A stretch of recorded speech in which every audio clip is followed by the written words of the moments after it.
The fluorescent lights of Chicago O'Hare International Airport bathed the terminal in a cold, clinical glow, casting sharp shadows across the polished marble floors.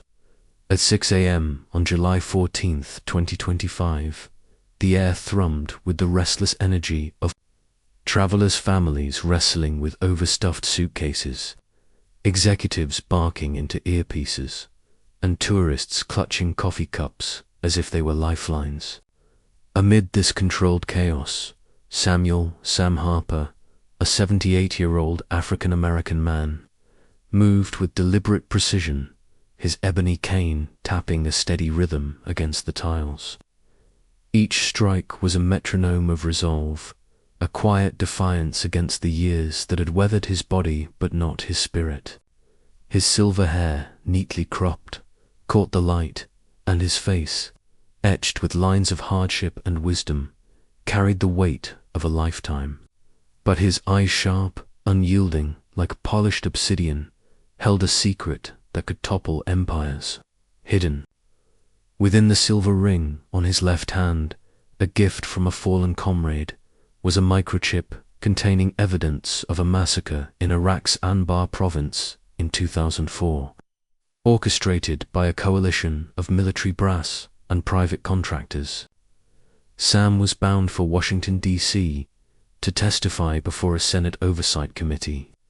But as he approached the check-in counter for his first-class flight, a young airline agent's forced smile and clipped words stopped him cold. "I'm sorry, sir," she said, her tone polished but distant. "There's been an error. Your seat, 2A, has been reassigned to another passenger." Sam's hand tightened on his cane, his jaw set. Still, his expression remained calm, his gaze shifting to the man now occupying his place, James Carter, a white businessman in his early 40s, his tailored suit and smug demeanor radiating privilege. Nearby, a young black woman, barely out of her teens, raised her phone, recording the exchange in a video that would soon ignite a firestorm. This small injustice, this theft of a seat, was the opening salvo in a war Sam had been fighting for decades, one that would expose a conspiracy stretching from the sands of Iraq to the marbled halls of the Pentagon. Sam Harper's story began in the sweltering heat of Anbar province, where, in 2004, he had served as a master sergeant in a joint special forces unit tasked with counterinsurgency operations. During a covert mission in a village called Al-Haditha, he witnessed something that would haunt him for the rest of his life: a deliberate massacre of civilians, ordered by high-ranking officers and executed by a private military contractor, Blackthorn Solutions, to cover up an illegal arms deal. The images were seared into his memory. Families gunned down in their homes, houses reduced to rubble, and orders barked over radios to leave no witnesses. Sam had been one of the few to question the operation, but his protests were silenced with threats of court-martial and reassignment.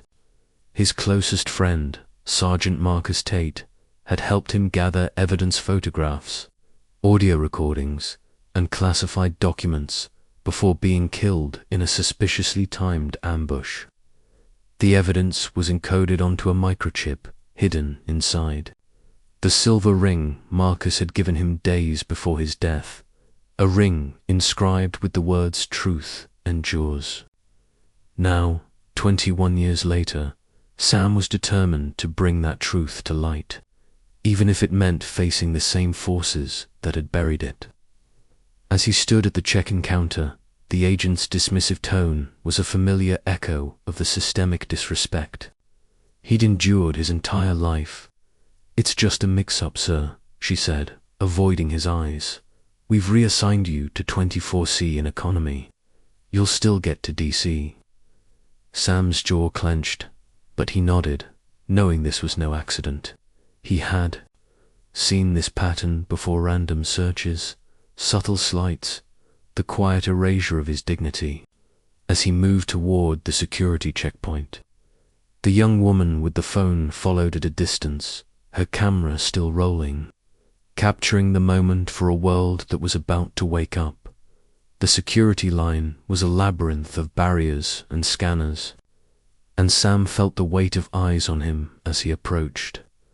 The TSA agents, a mix of bored and overly alert, shifted their postures when they saw him. A young white agent, his badge reading T. Reynolds, stepped forward, his voice clipped. "Sir, please step to the side for a random check." Sam's lips pressed into a thin line, but he complied, noting how a white couple his age sailed through without a glance. The agent's wand beeped near his hip, and Sam produced a handful of loose change, dropping it into a plastic bin with a deliberate clink. Reynolds picked up Sam's cane, turning it over in his hands. "This is heavy, sir. Modified in any way." Sam's voice was steady, betraying none of the anger simmering beneath. "It's a medical device, son. Cleared by the VA. You'll find the paperwork in my bag." The agent hesitated, his eyes narrowing, but a supervisor approached, drawn by the growing tension. "Problem here?" she asked, her tone brisk. Sam met her gaze. "No problem. Just another random check. Seems to happen to me a lot." The supervisor, a middle-aged woman with tired eyes, glanced at his military ID, then his cane, and finally nodded. "He's clear. Move along." Sam collected his belongings, his movements slow and deliberate, refusing to let the tremor of frustration show in his hands. As he slipped his shoes back on, he caught fragments of nearby conversations. "Why do they always make a fuss?" a man muttered. "Just comply, and it's over faster," a woman replied. Sam straightened his jacket, gripping his cane, and moved toward the gate, the microchip in his ring a silent promise that this time he would not be silenced. The terminal stretched before him like a battlefield, gates numbered like coordinates. On a map he'd navigated his entire life. Sam checked his watch, still an hour before boarding. He moved with purpose, his cane tapping out a rhythm that felt less like resignation and more like resolve. At Gate 17, the waiting area for his DC flight was already crowded with morning travelers. He found an empty seat near the counter and settled in, placing his briefcase carefully beside him. The gate agent, a young woman with neatly manicured nails and a practiced smile, announced pre-boarding for those needing extra time. Sam rose, his cane providing steady support, his status as a disabled veteran qualifying him for early boarding. But as he approached the counter, a group of well-dressed white passengers surged forward, cutting him off.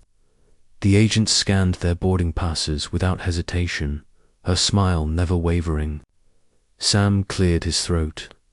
"Excuse me," he said, his voice calm but firm. "I believe pre-boarding was called for those needing assistance." He gestured with his cane for emphasis. The agent barely glanced up from her computer. "We're having some system issues, sir. Just a few minutes, and we'll get you sorted." Sam watched as she continued processing the line, none of whom showed any visible need for early boarding. A businessman in a crisp suit, James Carter, strode to the front, his boarding pass already in hand. The agent greeted him warmly. "Right. This way, Mr. Carter." Sam's patience frayed, but he held his ground. "I'm a disabled veteran with pre-boarding status," he said, his tone sharper now. The agent's smile faltered, replaced by a look of practiced concern. "I understand, sir, but we're working through technical difficulties. Please wait for your group." Her words carried that familiar edge, the kind Sam had heard too many times, dismissal wrapped in politeness. He stepped back, watching. More passengers filter past, their privilege unquestioned. When general boarding began, Sam joined the line, his first-class ticket for seat 2A clutched tightly. The gate agent scanned his boarding pass without meeting his eyes, her earlier warmth reserved for others. The jet bridge stretched before him like a gauntlet, each step a reminder of the battles he'd fought in foreign soil and at home. Flight attendants greeted passengers at the aircraft door, their smiles cooling as Sam stepped aboard. He moved through the first-class cabin, counting rows, his eyes fixed on seat 2A. But there, already settled, was James Carter, his laptop open, his posture radiating entitlement. Sam paused, pulling out his boarding pass. "Excuse me," he said, his voice steady.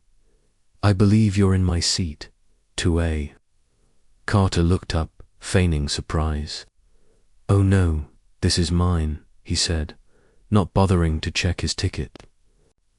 "Have my boarding pass right here," Sam replied, holding out the paper, crisp and unambiguous. Carter barely glanced at it, his attention returning to his screen. "Listen, old man, you're probably confused. Happens at your age." His chuckle dripped with condescension, a sound Sam knew too well. "My eyes work fine," Sam said, his voice low, carrying the weight of countless similar confrontations. "And they've seen enough to know what's happening here." A flight attendant, her namatag reading Claire, approached, her heels clicking sharply. "Is there a problem?" she asked, her smile tight. "This gentleman's confused about his seat," Carter said smoothly, still typing. "Maybe you can help him find where he belongs." Claire took Sam's boarding pass without asking, gave it a cursory glance, and shook her head. "You must have misread it, sir. Easy mistake." She handed it back, echoing Carter's dismissal. Sam's posture remained rigid, his dignity a shield against their casual cruelty. "What's written here doesn't lie," he said, each word deliberate. "And I've fought for more than a chair." The cabin air thickened with tension. Other passengers shifted in their seats, some avoiding the scene, others watching with curiosity. A white woman in her 50s, seated across the aisle, spoke up. "Just let the man sit," she called, her voice cutting through the murmurs. "It's just a seat." Carter's face darkened.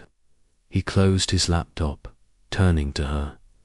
"Lady, I paid for this. I'm not moving for anyone," he snapped, then added, with deliberate venom, "especially someone who probably got it for free." The words hit Sam like a physical blow, but decades of control kept his expression neutral. His grip on his cane tightened, the silver ring on his finger pressing into his skin, a reminder of the truth he carried. "Watch your words," Sam said, his voice like gravel. "You're not just rude, you're disrespectful, and that's dangerous." Claire hurried back, her tone now authoritative. "Sir, we're trying to avoid a delay. Please, cooperate." Sam's hands trembled not from age or fear, but from a rage rooted in generations of injustice. "You're asking me to give up what's mine," he said, the words heavy with history. Carter leaned forward, emboldened. "What are you going to do, old man? Hit me with your stick?" The taunt hung in the air. Then Sam moved faster than anyone expected. He slammed his cane against the floor, the crack echoing like a gunshot. Passengers flinched. Even Carter recoiled. "You think this cane's just for walking?" Sam's voice was low, resonant. "It's carried names, buried, friends, and it won't be disrespected today."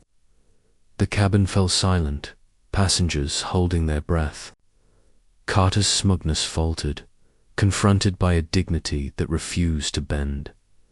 Sam drew a deep breath, his military training kicking in. This wasn't surrender-eat, was a tactical retreat. He turned, moving down the aisle, his cane marking each step with quiet authority. Passengers avoided his gaze, their faces a mix of shame and indifference. The young black woman who had recorded the check-in incident was still filming, her eyes meeting Sam's as he passed. In them, he saw anger and understanding, a new generation witnessing an old story. Near the back, Sam found his reassigned seat to 4C, cramped and near the lavatory. The indignity pressed against him, but his spine remained straight. He settled in, his knees brushing the seat in front, while the ring on his finger, the microchip hidden within, waited patiently in the overhead bin, tucked inside his briefcase. As the plane taxied, Sam reached for his old flip phone, a deliberate choice, harder to track than modern smartphones. He glanced at the time, 7:42 a.m. His granddaughter, Aisha Harper, would be at her desk in her DC apartment, surrounded by monitors. The phone rang twice before she answered. "Grandpa, you're boarding," she said, her voice a mix of concern and focus. "We're on the plane," Sam replied softly, his eyes scanning the aisle. They took the seat. Silence stretched across the line for 3 heartbeats. Those 4 words, a code they'd developed years ago, carried a weight beyond their meaning. It wasn't just about the seed, was about patterns, surveillance, a trap. "Tell me everything," Aisha said, her tone shifting to that of an operative. Sam could hear her fingers flying across her keyboard. First class, 2A. A man named Carter, white, mid-40s, expensive suit, cheap manners. Flight attendant backed him without checking, like she was expecting it. More typing, got the manifest, pulling it up. "Wait, something's off." Sam's eyes flicked to Claire, who avoided looking back. "How?" he asked. "The passenger list, edited within the last hour. 3 new passengers, IDs that don't exist in any database. Ghost passengers, Grandpa, professional covers." The young woman who'd filmed earlier was still watching, her phone hidden but ready. Sam gave her a slight nod, acknowledging their shared understanding. "Locations?" he asked. 2 in first class, the 3rd. Aisha trailed off, and Sam could picture her leaning into her screens, that familiar crease between her brows. The 3rd's listed as a federal air marshal. Name's Daniel Reed, but his credentials are fake, not TSA. Sam's hand tightened on his cane. "How deep does this go?" "Deep," Aisha replied. "Military-grade encryption, the kind they used in Anbar." The memory of that night screamed smoke, orders no one was supposed to question pressed against Sam's mind. "The same ones who made our witnesses disappear," he whispered. The plane's engines rumbled as it prepared for takeoff. "Don't trust anyone on that plane," Aisha warned. "They're not there to arrest you. They're there to make sure you don't reach DC." Sam watched as a flight attendant, not Claire, but a younger black woman with kind eyes, paused. Near his row, her namatag read, Tanya Brooks. "Anything to drink, sir?" she asked. "Water," Sam said, then returned to his call once she moved on. "How long can you stay on their systems?" "I've got multiple entry points," Aisha replied. "They know someone's in, but they can't trace me. I see everything they do in real time." She paused.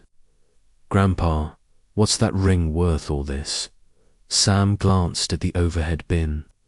Inside his briefcase, the ring held evidence that could indict generals, contractors, and a shadow operation spanning decades. "Truth," he said simply, "and they know I'm ready to tell it." The hearing was tomorrow, and they couldn't risk him testifying. "I'm monitoring their communications," Aisha said. "Any changes, I'll warn you." The plane pushed back from the gate, and Tanya began the safety demonstration, her eyes occasionally meeting Sam's with a flicker of recognition. "Grandpa," Aisha's voice softened. "Be careful." "Always am," Sam replied, then added, "Love you, kid." He closed the phone as the captain announced takeoff preparations. The young woman with the phone was still watching her, eyes wise beyond her years. Sam settled back, mapping the chess game ahead. The plane's engines roared as it taxied, and through the gap in the first-class curtain, Sam spotted a man in a crisp suit, too crisp for a 6 a.m. flight. Likely Daniel Reed, the fake marshal. His posture was military, his right arm close, to where a holster would sit. 2 rows behind, a woman in business attire caught Sam's attention. Her shoes tactical boots disguised as heels betrayed her.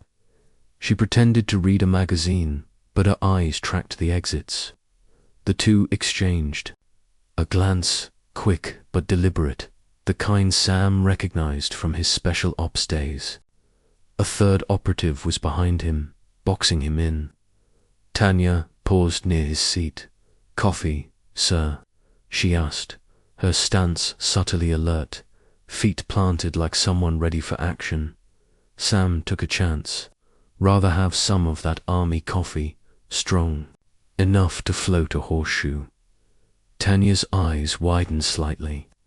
"Better than marine coffee, thick as axle grease," she replied, the counterphrase perfect. Sam relaxed a fraction. She'd served ASIC's 8W combat medic. He'd bet. "You were in?" he asked quietly. 3 tours, Afghanistan, Tanya said, adjusting her cart to block the view from first class.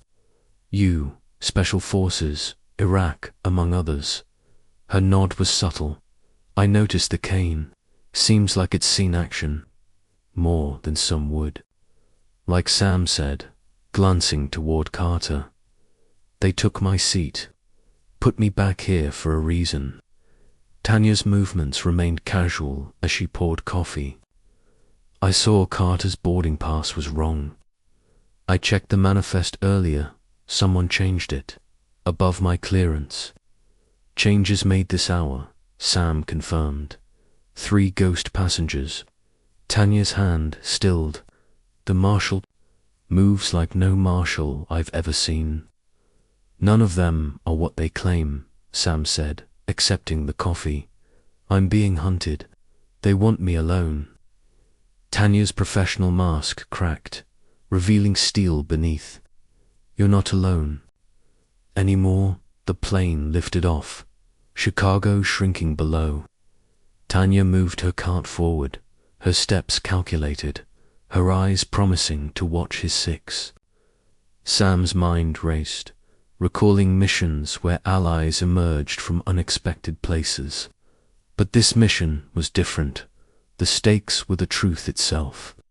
As the plane reached cruising altitude, the captain's voice crackled over the intercom, too smooth, too rehearsed. "Ladies and gentlemen, due to severe weather over DC, we're adjusting our flight path. Standard procedure." Sam's eyes narrowed. The sky outside was clear, sunlight glinting off the wings. He tapped the seatback screen, pulling up the flight path. The route had shifted, curving toward a remote airstrip in West Virginia, not Reagan National. Tanya reappeared, checking seatbelts. "That's not right," she whispered. "Diversions go to Baltimore or Philly. That's no commercial." "Strip." Sam nodded, pulling out his flip phone, keeping it low. He typed a coded message to Aisha. "Path changed. Check the destination." Her reply was swift. "Tracking now. Not weather. Private Fed clearance. Stay put." Sam's jaw tightened. The captain was in on it. The seat theft, the isolation, the deterrent was a trap. Tanya returned with fresh coffee, her eyes alert. 3 passengers just requested special meals. not on their booking. All near exits. She adjusted her collar, a subtle military signal. Threats moving. Sam sipped his coffee, scanning the cabin. Reed rose from his seat, stretching. Casually, but his eyes locked on Sam's row. The woman in tactical heels shifted, her magazine lowered. The third operative, behind Sam, was out of sight, but closing the net. Tanya's cart rattled down the aisle, a rolling barrier between Sam and Reed's gaze. "Coffee, sir?" she asked loudly, spilling a few drops on a nearby passenger's tray. "Oh, I'm so sorry." The commotion drew attention, giving Sam a moment to act. His fingers found the silver ring, its hidden compartment, a marvel of engineering. Marcus had designed it, a failsafe for their evidence. Under the cover of Tanya's apologies, Sam worked the mechanism. The faint click, masked by a baby's cry, 3 rows ahead. The microchip slid free, wrapped in protective fabric, its weight heavy with truth. He slipped it into his jacket pocket. As Tanya cleaned the spill, her body blocking the aisle. "Thank you, young lady," Sam said, playing his part. "Most helpful." The next hour crawled by, the cabin settling into the twilight of a long flight. Passengers dozed, their faces lit by screen glow. Tanya made regular passes, pausing near Sam's row to check his cup or adjust his blanket. Each interaction a chance to scan the operatives. Sam kept his movements minimal, his flip phone open under the airline blanket, the microchip connected to it via a hidden port, an old-school setup chosen for its security. The first file transfer began, slow but encrypted, each packet a piece. Of evidence photos of Al-Haditha's ruins, documents with generals' signatures, audio of orders to clean the site. Reed rose again, heading toward the forward lavatory, passing Carter's seat. Their words carried just enough for Sam's trained ears. "Once he's out, it's a heart attack. Clean." Carter's reply was quieter. "Make it quick. My father wants no traces." Sam's hand tightened on his cane, the ring's weight reassuring in his pocket. Tanya returned, collecting trash. 2 hours to destination, she whispered. "They're waiting for meal service." Eyes on trays. Sam nodded. He'd seen this playbook distraction. Isolation, a quiet kill. His phone buzzed with Aisha. Update. Video from girl going viral. Manifest hacks traced to Blackthorn Solutions. Same outfit from Anbar. The young woman was still recording, her phone discreetly aimed through the seats. Every frame was evidence, every second a thread they couldn't cut. Sam's fingers moved across his phone, entering Aisha's secure codes. The first file set was ready. He hit send, the data bouncing through ghost servers. Tanya's eyes asked the unspoken question. Sam's slight nod confirmed the transfer. The truth was moving, and no one on this plane could stop it. As the cabin lights dimmed for meal service, Reed moved again, his stride too purposeful. Tanya intercepted her cart, blocking the aisle. "Trash, sir?" she asked, forcing him to detour. Sam's phone buzzed. First package received. Sending 2 networks. He typed back, Part 1. "If I don't make it, burn it down." The remaining files waited, timing critical. Too fast, and they'd detect the burst. Too slow, and they might not all reach Aisha. Tanya returned, her professional smile masking the tension in her shoulders. "They expect you to be helpless," she whispered. "Let's use that." The plane banked slightly, following its new course toward West Virginia's mountains. Below, Sam knew, were isolated roads perfect for disappearances. but he had no intention of making it easy. Tanya's cart rattled forward, her movements a defensive perimeter. The young woman's texts flew across her screen, more witnesses, joining the fight.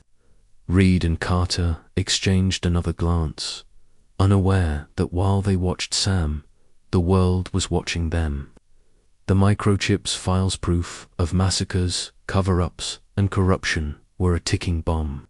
Sam settled deeper into to foresee, his cane against his leg, ready.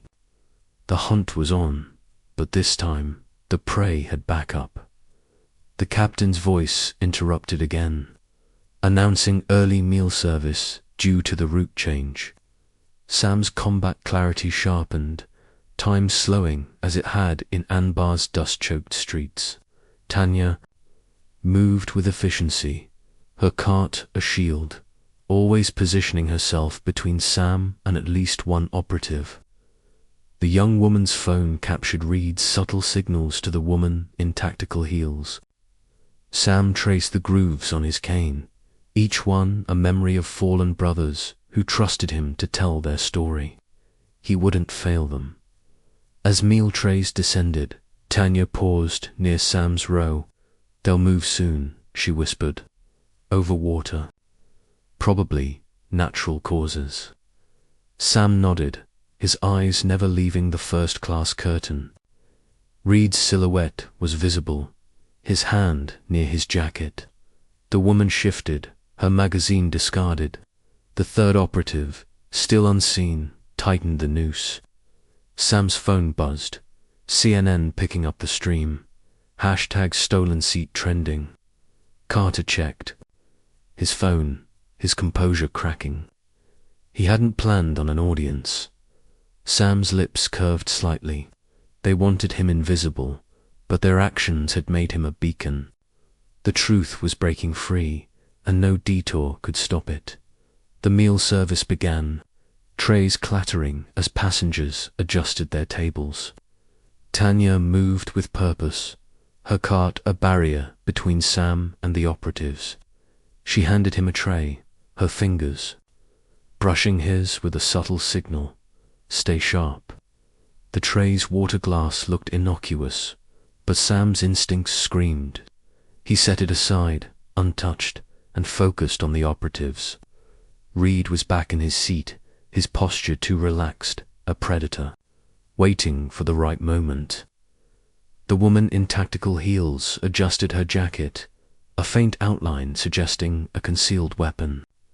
The third operative, a man in a nondescript hoodie, rose from behind Sam, heading toward the rear lavatory. Sam's pulse quickened, but he kept his movements slow, deliberate. Tanya's cart paused nearby, her eyes scanning the cabin. "More coffee?" she asked loudly, her tone masking the urgency in her gaze. Sam shook his head, his fingers brushing the microchip in his pocket. The files were still transferring, agonizingly slow. Aisha's next message vibrated through, files hitting. Servers, media outlets were alerted. Keep them distracted. Sam's eyes flicked to the young woman, her phone still capturing every moment. Her courage was a spark, igniting a fire he hadn't anticipated. The #stolen seat was trending, and comments were flooding in, demanding answers. The world was waking up, and Sam's enemies were running out of shadows to hide in. The plane hit a pocket of turbulence, a sudden jolt that sent trays rattling and passengers gripping their armrests. Tanya used the moment, stumbling slightly, her cart nudging Reed's seat. "My apologies, sir," she said, her voice loud enough to draw eyes. Reed's jaw tightened, but he nodded, his eyes darting to Sam. The turbulence passed, but the tension in the cabin only grew. Sam's phone buzzed again. Second package sent. Blackthorn's servers are panicking. "They know it's you." Sam's lips twitched. "Good, let them squirm." He leaned back, feigning fatigue, his cane resting across his lap. The operatives were closing in, their movements subtle but coordinated. The woman in tactical heels stood, stretching as if to ease cramped muscles, but her path took her closer to Sam's row. Reed adjusted his position, his hand slipping inside his jacket. The third operative returned from the lavatory, his hoodie pulled low, his steps to measured. Tanya's cart rolled back, blocking the aisle again. "Sir, would you like a blanket?" she asked Sam, her voice a lifeline. "Cold, back here," Sam replied, playing along. She draped a blanket over his shoulders, her fingers brushing his arm with a coated tap. "They're moving now." Sam's hand slid to his cane, his thumb tracing the release mechanism for the hidden blade Marcus had installed years ago. It wasn't just a cane, it was a weapon, a relic of trust and defiance. The microchip's transfer was nearly complete, the final files a damning indictment of Blackthorn's operations. Sam's phone buzzed. All files received. Uploading to public servers. "Stay alive." He typed back, "Plan on it." The cabin lights flickered, a brief glitch that sent a murmur through the passengers. Sam's eyes locked on Reed, who used the moment to stand, his hand now openly on his holster. The woman in tactical heels moved closer, her magazine abandoned, her posture that of a trained operative. The third man lingered near the rear, his hoodie concealing his face, but not his intent. Tanya's cart was now a fortress, positioned to block the aisle between Sam and the forward cabin. "Ladies and gentlemen, please remain seated," she announced, her voice calm but firm. "We're experiencing minor turbulence." The lie bought them seconds. Sam's fingers worked the cane's mechanism, the blades released silent but ready. He wasn't the helpless old man they expected. His training, his resolve, his rage, they were weapons as sharp as any knife. The young woman's phone was still rolling, her live stream now watched by thousands, the comments a chorus of outrage and support. #JusticeForSam was climbing the charts, and news outlets were picking up the story.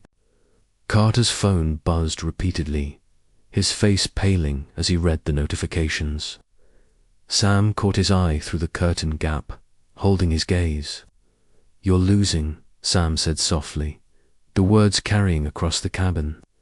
Carter's hand shook, his confidence unraveling. The operatives hesitated, their plan disrupted by the growing spotlight. Tanya's cart moved again, her body a shield as she leaned close. "They're not expecting a fight," she whispered. "Give M1. Sam nodded, his cane ready, his heart steady. The truth was out, and no one could bury it now. The plane leveled off, the cabin settling into an uneasy calm. Passengers returned to their screens, unaware of the battle unfolding around them. Sam's phone vibrated with Ayesha's final message. "Files live. World's watching. Get to DC."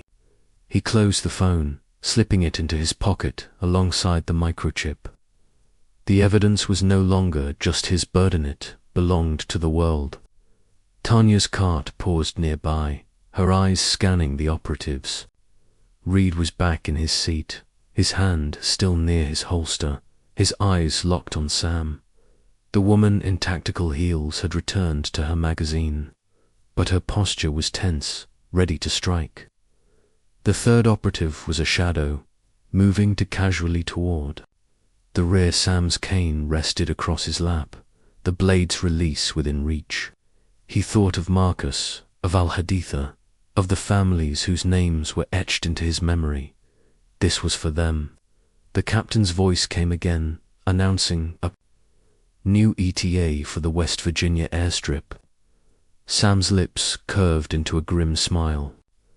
They thought they'd trapped him, but they'd underestimated the power of truth and the allies it could summon. Tanya's hand brushed his shoulder as she passed, a silent promise. The young woman's phone kept filming, her courage a beacon. The world was watching, and Sam Harper was ready to fight. The Boeing 737 sliced through the clouds at 35,000 feet. Its engines a low hum that barely masked the tension coiling through the cabin like a taut wire.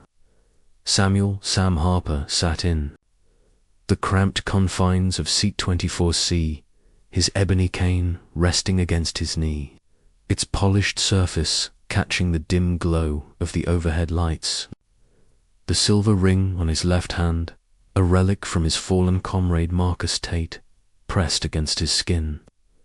The microchip hidden within it, a silent testament to the truth he carried, evidence of a 2004 massacre in Iraq's Anbar province, orchestrated by military brass and Blackthorn Solutions to conceal an illegal arms deal. Below, the Midwest sprawled in patches of green and brown, but the plane's altered course toward a remote airstrip in West Virginia signaled a trap closing around him. Sam's sharp eyes, undimmed by his 78 years, scanned the cabin, noting the operatives' subtle movements. Daniel Reed, the fake federal air marshal, in first class. A woman in tactical heels, her magazine a flimsy cover for her vigilance. And a third figure, a man in a hoodie, lurking near the rear. Tanya Brooks, the flight attendant and former combat medic, moved with purpose down the aisle, her cart a makeshift shield, her eyes meeting Sam's with a nod that promised alliance. Aisha Harper, his granddaughter, was 800 miles away in her DC apartment, her fingers dancing across keyboards as she hacked into Blackthorn's servers, leaking fragments of the microchip's files to the world. The young black woman in 2-to-be, still filming with her phone, had turned #StolenSeat into a viral rallying cry, her live stream drawing thousands of eyes to the unfolding drama. The captain's voice crackled over the intercom, announcing the detour. Again, his tone too smooth, too rehearsed, betraying his complicity. Sam's phone, hidden under the airline blanket, vibrated with Aisha's latest message, files hitting networks. Blackthorn's scrambling. They're planning to take you out. Mid-flight, Sam's jaw tightened, his grip on the cane steady. This wasn't just a flight, it was a battlefield, and he was no stranger to war. The truth was his weapon, and with Tanya, Aisha, and a growing army of digital witnesses, he was ready to fight. Sam's mind drifted to Anbar 2004, the air thick with dust and cordite. He and Marcus had been part of a joint task force, their mission cloaked in secrecy, their orders vague but ominous. The village of Al-Heditha had been quiet that night, its mud brick homes bathed in moonlight, until Blackthorn's contractors descended, their rifles spitting death. Sam had watched, helpless, as families were dragged from their beds, their screams silenced by gunfire. Marcus had whispered, "This ain't right, Sam," his voice trembling with rage.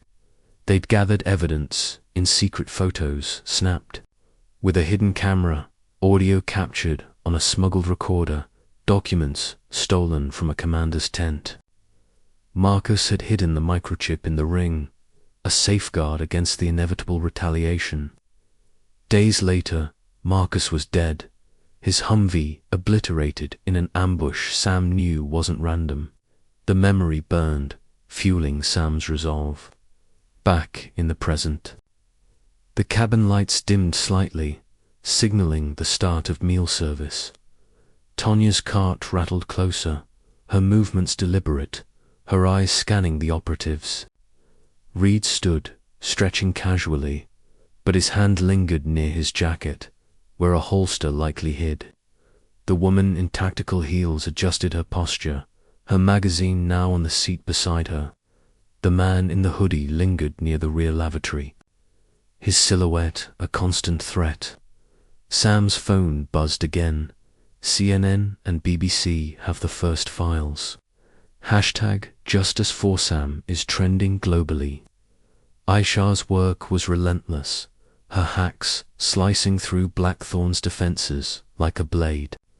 The young woman in 2 to be, whose name Sam didn't know but whose courage he admired, kept her phone angled discreetly, her live stream a lifeline to the outside world.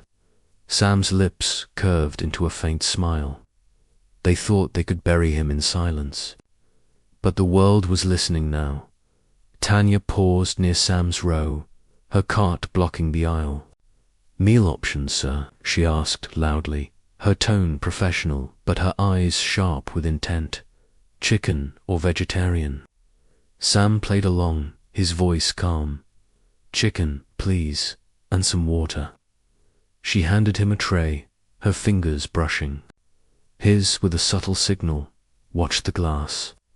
Sam nodded imperceptibly, setting the water aside untouched. He'd seen this tactic before, poison disguised as hospitality, a quiet death blamed on age or health. Tanya moved on, her cart nudging Reed's seat as she passed, forcing him to sit. "Apologies, sir," she said, her smile disarming but her stance ready for action.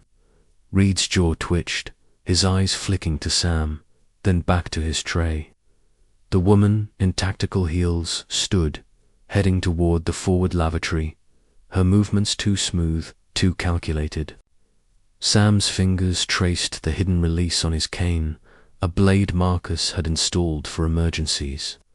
It wasn't just a walking aid, it was a weapon, a reminder of the trust they'd shared. The microchip's files were still transferring, the progress bar on his phone crawling toward completion.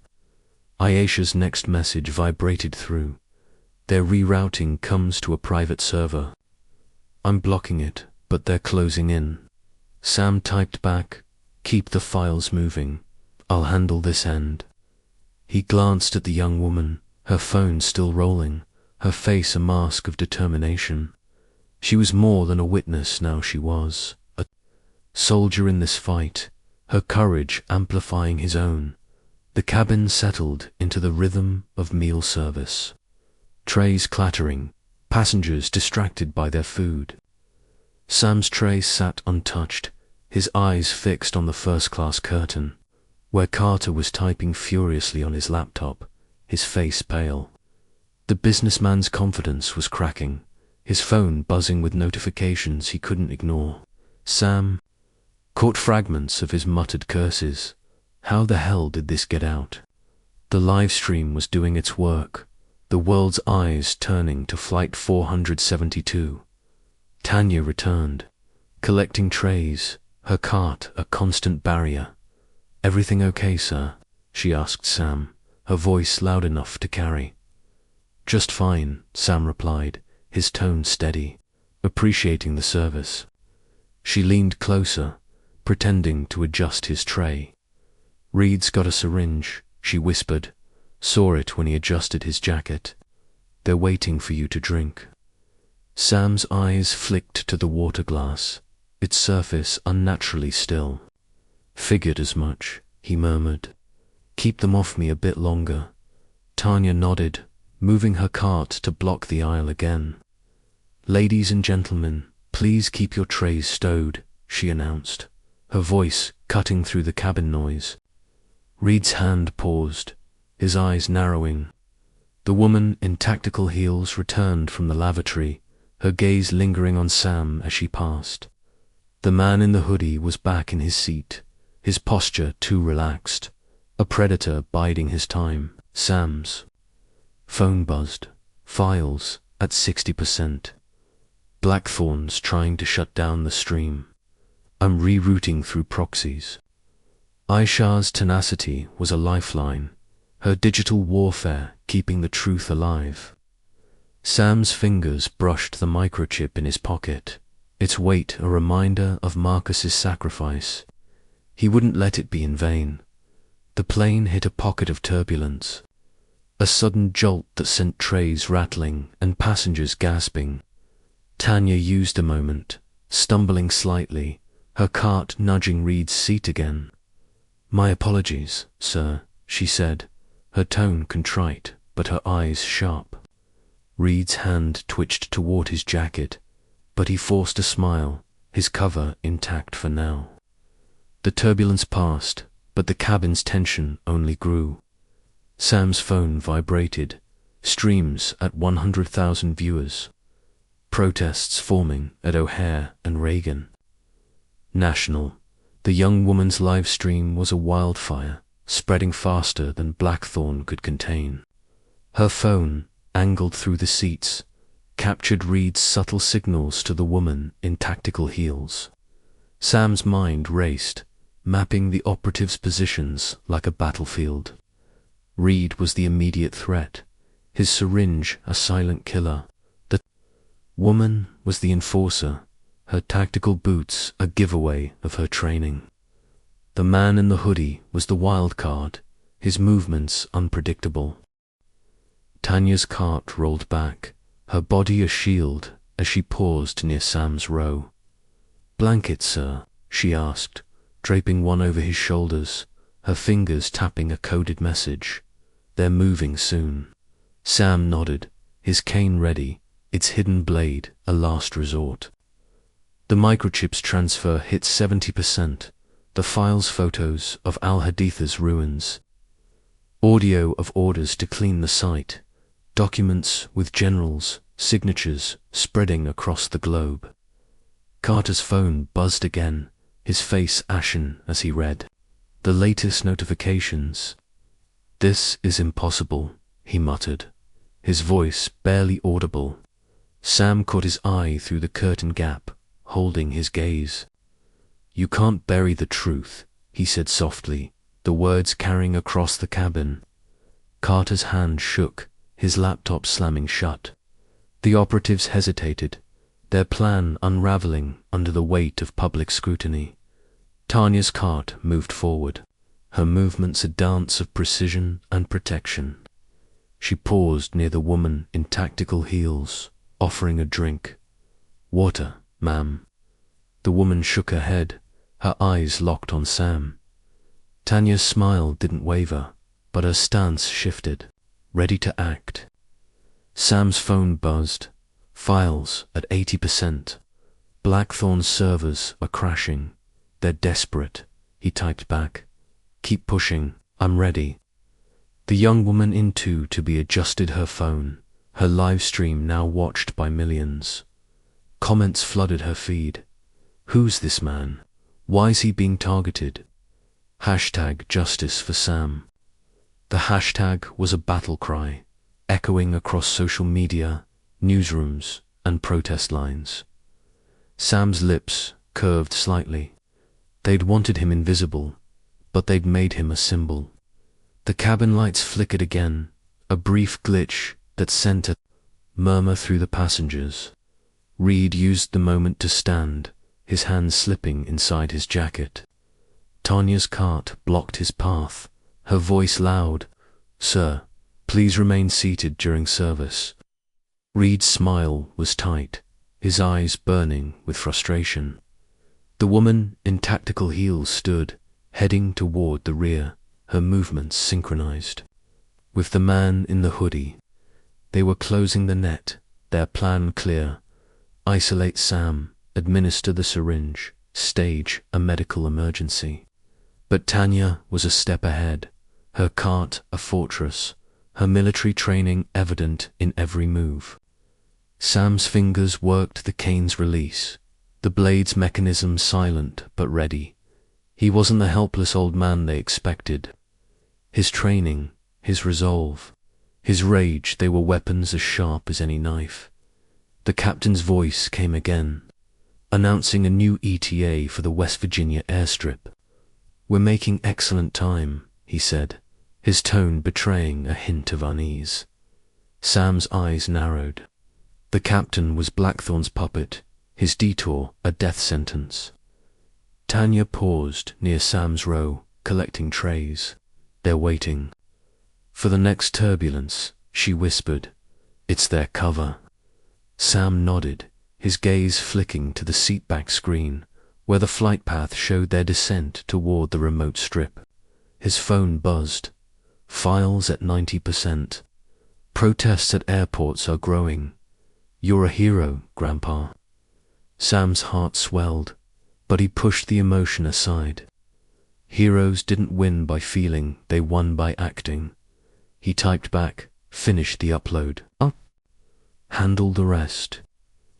Tanya's cart rolled back, her eyes scanning the operatives. Reed was back in his seat, his syringe hidden but ready. The woman in tactical heels lingered near the rear, her hand near her jacket. The man in the hoodie adjusted his position, his eyes on Sam's row. The young woman's phone kept filming, her courage a beacon in the dim cabin. Sam's fingers brushed the microchip, its transfer nearly complete. The truth was almost free. But the fight was far from over. The plane hit another pocket of turbulence, harder this time, sending trays crashing and passengers clutching their armrests. Tanya used the chaos, her cart slamming into Reed's seat. With a loud thud, "Oh, I'm so sorry," she exclaimed, her voice drawing every eye. Reed's hand froze, his syringe still hidden. The woman in tactical heels moved closer, her eyes locked on Sam. The man in the hoodie stood, his movements too smooth, too deliberate. Sam's cane was ready, its blade a heartbeat away. Tanya's cart blocked the aisle, her body a shield. "Please remain seated," she announced, her voice firm. The young woman's phone captured every moment, her live stream a global stage. Sam's phone buzzed, files at 95%. Blackthorn's calling in reinforcements. "Hold on," he typed back. "I'm not going anywhere." The cabin settled, but the tension was a live wire, sparking with every glance. Reed's hand moved again, his syringe glinting in the dim light. Tanya's cart rolled forward, her eyes promising action. Sam's heart pounded, not with fear, but with purpose. The truth was breaking free, and no one could stop it now. The meal service ended. Trays cleared, but the operatives didn't relax. Reed's eyes were locked on Sam, his syringe a silent threat. The woman in tactical heels returned to her seat, her movements tense, her hand never far from her jacket. The man in the hoodie lingered near the rear, his hoodie pulled low, his intent clear. Tanya's cart was a constant presence, her movements a dance of protection and defiance. Sam's phone buzzed, files at 98%. The media's going wild, protests at every major airport. The young woman's live stream was a tidal wave, her courage amplifying Sam's mission. Comments flooded her feed. "Protect this man. Expose Blackthorn. #truth endures." The hashtag echoed Marcus's ring, a promise kept across decades. Sam's fingers brushed the microchip, its transfer nearly complete. He glanced at Tanya, her nod a silent vow. The captain's voice came again, announcing descent preparations. The West Virginia airstrip was minutes away, a trap waiting to spring. But Sam was ready. His cane, his ring, his allies, they were his arsenal. The truth was his shield, and the world was his witness. The plane began its descent, the cabin tilting slightly as it angled toward the remote strip. Sam's phone buzzed. Files uploaded. Global servers live. You did it. Aisha's words were a victory, but the fight wasn't over. Reed stood, his syringe now visible, his cover abandoned.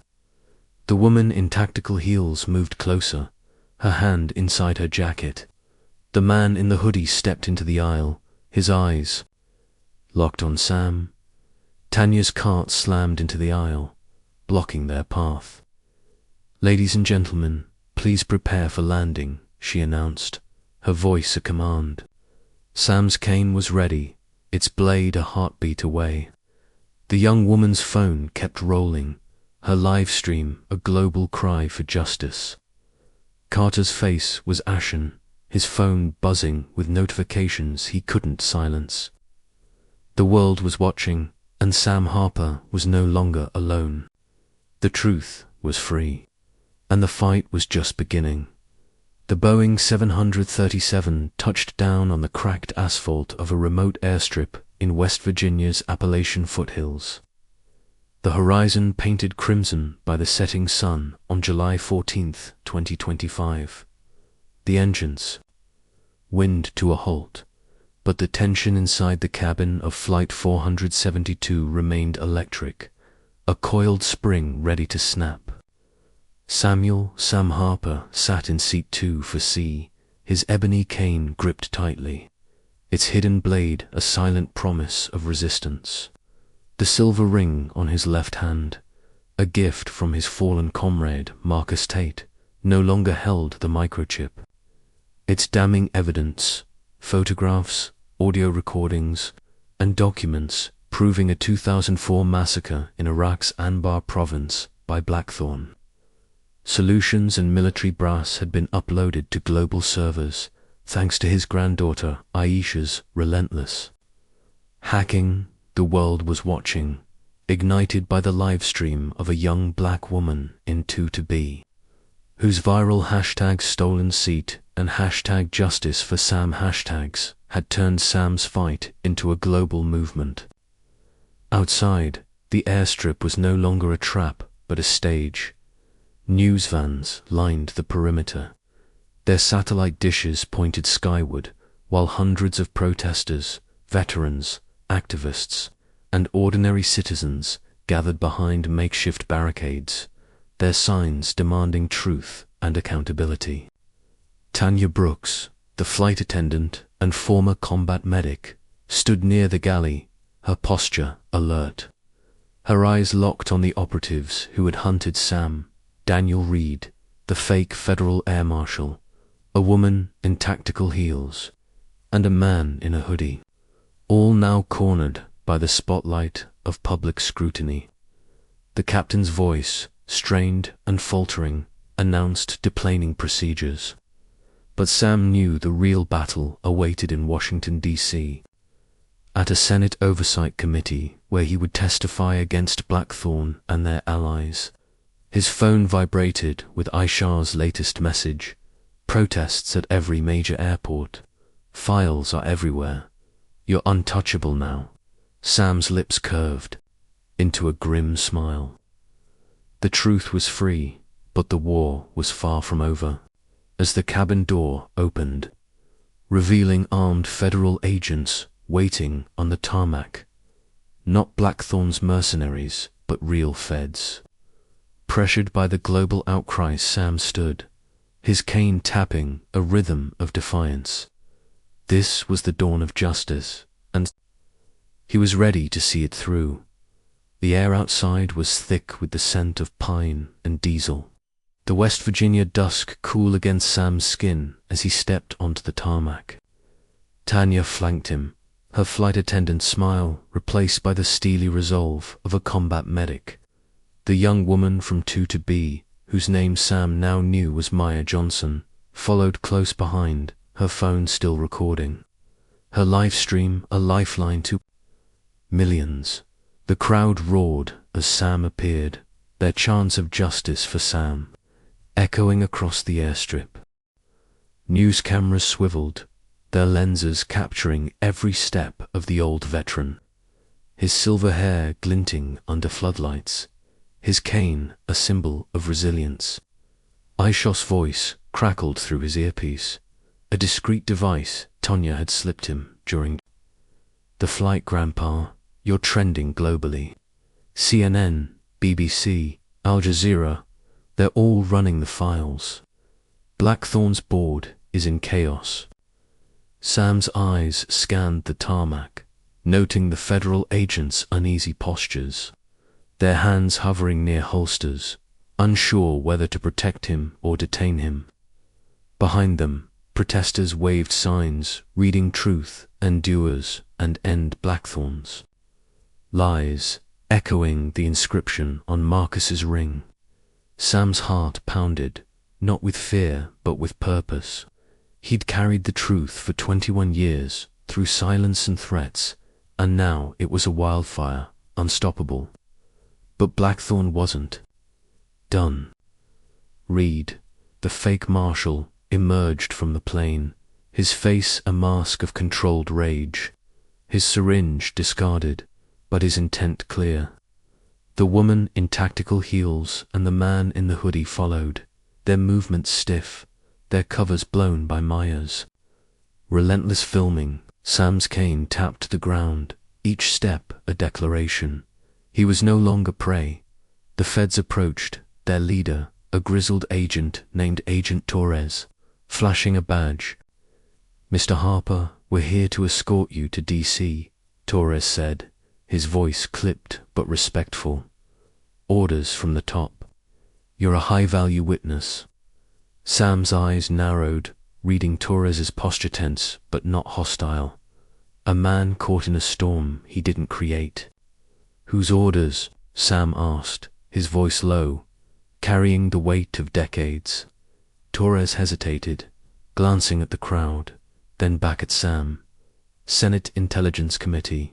Your testimony's been fast-tracked, but we need to move now. This airstrip isn't secure." Sam's gaze flicked to Reed, who lingered near the plane, whispering into a concealed earpiece. Blackthorn's reach was long, and Sam knew the Fed's presence didn't guarantee safety. Tanya stepped closer, her hand brushing Sam's arm, a silent signal. "I've got your back." Maya's phone kept rolling, her live stream now watched by tens of millions. Her comments section, a torrent of support and outrage. "Keep filming, Maya," Sam said softly, his voice steady. "They can't hide anymore."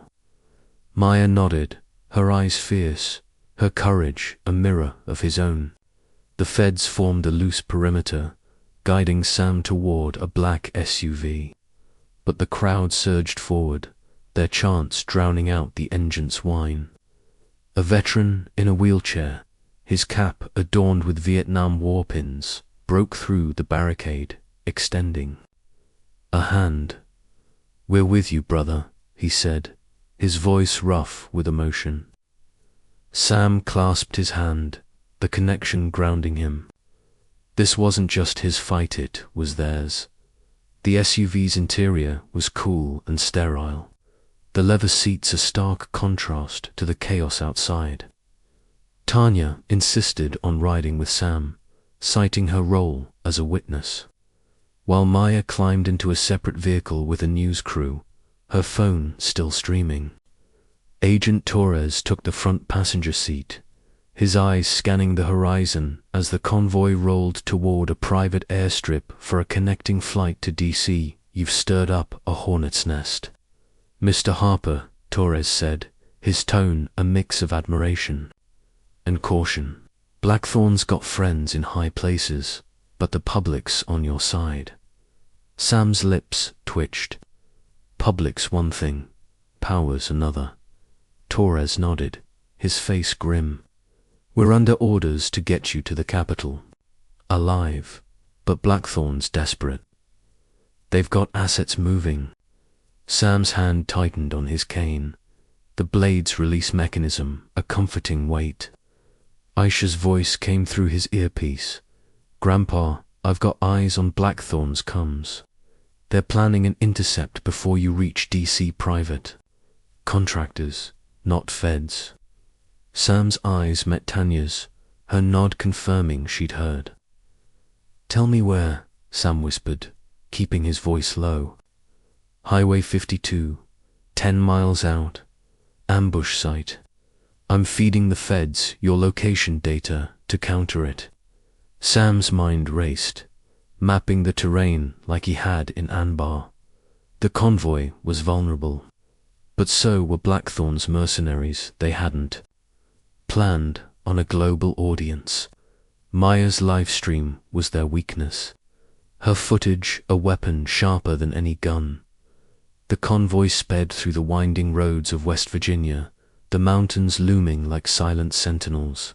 Sam's phone vibrated. Ambush. Confirmed. 4 vehicles. 8 operatives. I'm leaking their plans to the media. Aisha's digital warfare was relentless, her hacks exposing Blackthorn's every move. Tanya leaned closer, her voice a whisper. I've got a first aid kit with more than bandages. Old habits from Afghanistan. Sam's lips curved, boobed. We might need M. The SUV's driver, a young Fed named Jenkins, glanced back, his face tense. Sir, we've got reports of unauthorized vehicles on our tail. Torres cursed under his breath, radioing for backup. Sam's eyes flicked to the rearview mirror, spotting 2 black SUVs gaining fast. The protesters' chants faded into the distance, replaced by the hum of tires and the crackle of Torres's radio. Hold tight, Torres said, drawing his sidearm. The convoy accelerated, but the pursuing vehicles matched their speed, their tinted windows hiding their occupants. Sam's cane rested across his lap, its blade ready. Tanya's hand slipped into her kit, pulling a small tactical knife, her movements concealed by her flight attendant jacket. They're not taking you, she said, her voice steel. Sam nodded, his heart steady. He'd faced worse odds in Anbar, and he hadn't been alone then either. Aisha's voice crackled. Media's broadcasting the ambush live. Maya's stream at 50 million viewers. Blackthorn's exposed. Sam's lips twitched. The truth was a spotlight, and Blackthorn was running out of shadows. The ambush hit on a sharp curve, the black SUVs swerving to block the road. Tires screeched, and Jenkins jerked the wheel, narrowly avoiding a collision. Torres barked orders into his radio, calling for air support, but the signal jammed Blackthorn's work. The lead SUV rammed the convoy's tail, sending Sam's vehicle lurching forward. Tanya braced herself, her knife ready, while Sam's fingers worked the canes. Release, the blade sliding free with a faint click. Stay low, he told her, his voice calm, his training kicking in. Gunfire erupted, bullets pinging off the SUV's reinforced sides. The Feds returned fire, their training solid, but their numbers outmatched. Sam's earpiece buzzed. Grandpa. Feds are 5 minutes out. Hold them off. He glanced at Tanya, her eyes fierce. We can do 5 minutes, she said, kicking open the door as the SUV skidded to a stop. Sam followed, his cane a weapon now, its blade glinting in the dusk. The operatives poured out of their vehicles, their faces masked, their rifles raised. But Maya's livestream was still rolling. Her news crew broadcasting from a nearby van, the world watching as Sam and Tanya faced the enemy. You're on camera, Sam shouted, his voice carrying over the gunfire. The world sees you. The operatives hesitated, their masks hiding their fear but not their uncertainty. Blackthorn's plan was crumbling, exposed by a young woman's phone and an old man's resolve. The firefight was chaos, bullets tearing through the air, the Feds holding their ground but taking hits. Sam moved with a speed that belied his age, his cane's blade slashing through an operative's weapon strap, disarming him. Tanya tackled another, her knife finding its mark, her combat training a match for their mercenaries. Torres fought. Beside them, his sidearm steady, his respect for Sam evident in every shouted order. The protesters' chants echoed in the distance, their numbers growing as locals joined the fray, drawn by the livestream. Aisha's voice came through. Reinforcements. Inbound, 2 minutes. Sam ducked behind the SUV, his breath steady, his cane slick with blood. Tanya dragged an injured Fed to cover, her hands moving with a medic's precision. Maya's voice carried over the chaos, her live stream narrating the battle. They're trying to kill him, but he's fighting back. The operatives faltered, their cohesion breaking as the world's eyes bore down. Sam's phone buzzed, files fully public. Blackthorn's CEO just resigned. He smiled grimly, slashing another operative's leg, sending him to the ground. The Fed's backup arrived, helicopters thundering overhead, their spotlights pinning the mercenaries.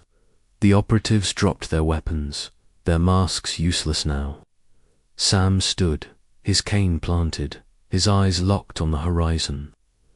The truth had won this round, but DC was still waiting. The convoy limped to the private airstrip, Sam and Tanya in the lead SUV, Maya's news crew trailing behind. The Feds secured the surviving operatives, their faces grim as they realized the scale of Blackthorn's exposure. Torres radioed ahead, ensuring a military escort for the final leg to DC. Sam's earpiece buzzed. "Grandpa, you're a legend. The Senate is moving the hearing to tomorrow morning. You've got the world behind you." Sam's heart swelled, but his focus remained sharp. Blackthorn's reach extended to the Capitol, and the hearing would be their last chance to silence him. Tanya cleaned blood from her knife, her eyes meeting Sam's. "You're not what they expected," she said, a smile tugging at her lips. "Neither are you," Sam replied, his cane resting across his lap. Maya's livestream continued, her voice steady despite the chaos. "Samuel Harper's heading to DC to tell the truth. Don't let them stop him." The private jet was waiting, its engines idling, its crew briefed on the high-value passenger. Sam boarded, Tanya at his side, Maya's camera still rolling. The flight to DC was short, the city's lights glittering below as they descended. But Blackthorn's shadow loomed, their allies in the Senate ready to fight.